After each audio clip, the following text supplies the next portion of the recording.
Hello everyone, I am back tonight to talk to you more about overweight kids and different things that I experienced growing up as an overweight kid and some of the things that I have experienced with my daughter as well, who was having some troubles with her weight but has gotten back on track. So emotional eating, it is definitely something that I feel like we have all experienced at one point or another.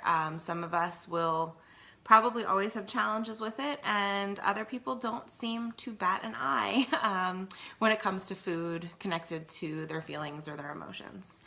I have been and probably always will be a bit of an emotional eater. It's definitely something that has started since I was little, and this is my big point, my big tip for people is these behaviors are learned. It starts early and it will stick with them for a long time, which isn't something you necessarily notice when they're little, but as we grow up, certain habits stick, and our ability or our need to soothe and or comfort ourselves with food, or use it as a distraction, or to use it as a numbing mechanism. We all have our different reasons and it starts young. So for me personally, I was little. I spent a whole lot of time with my grandmother, who I love dearly, but she was Italian, and those of you who are Italian know that we like to feed our problems. I know culturally that's something that's different all across the board. I don't find that as much with my dad's side of the family. They are German and Irish and not as big when it comes to emotional eating. But my grandmother, it's like it was always, if there was a problem, let's eat some ice cream, or here's a cookie, or that was kind of what we did. And there's the social dynamic of it as well. But one of the things that I guess I never really realized how much of an impact that kind of stuff had on me until I had my daughter. And of course, like any mother, our biggest fear is to have our kids grow up and have the same bad habits that we do. So with Kayla, I hadn't really realized at that point that there was a connection to me with all this until my daughter was a toddler and we were living at my mom's, and I don't even remember exactly what happened, but Kayla got hurt. She tripped and fell or whatever. She got hurt and she was crying, and before I had a chance to do anything, my mom had scooped her up and handed her a cookie, and I totally lost my shit. I flipped out on her because she was teaching my daughter that cookies make things better.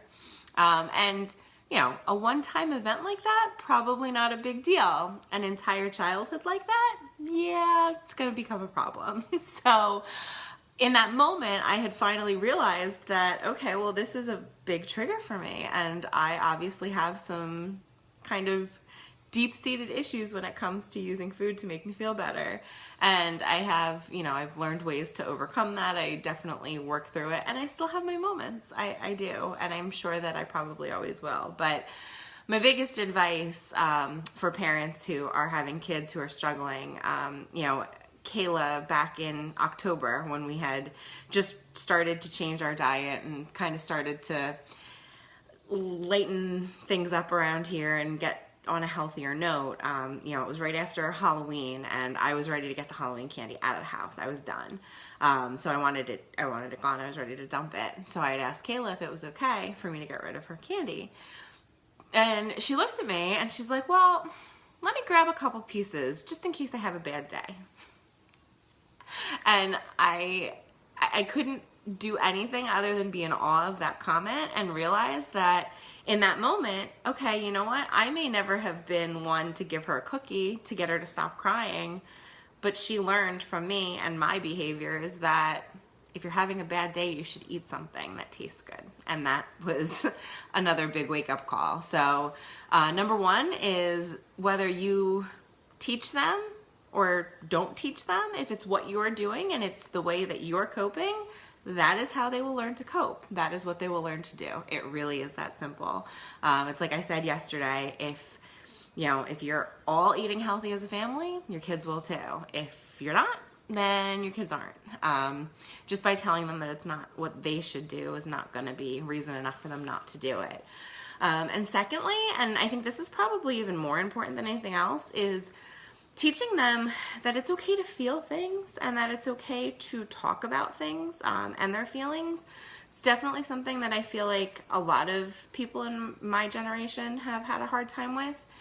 As a whole, I think we kind of like to sugarcoat and we like to pretend like everything's okay all the time, which is usually when you end up looking for other sources to make you feel better. Because if you're not talking about what's bothering you and you're not acknowledging what's bothering you, you got to do something. And that's where a lot of people end up with food addictions or alcohol addictions or drug addictions or, you know, other ways to soothe that are not productive and are not helpful. Whereas if you take the time to really talk to your kids about their feelings and what's going on and, you know, letting them express in another way, it will have a much better effect long term. So that's my advice. Talk to those kids and make sure that they are learning that food is fuel and it is not a coping mechanism, because if they see you doing it, they will too.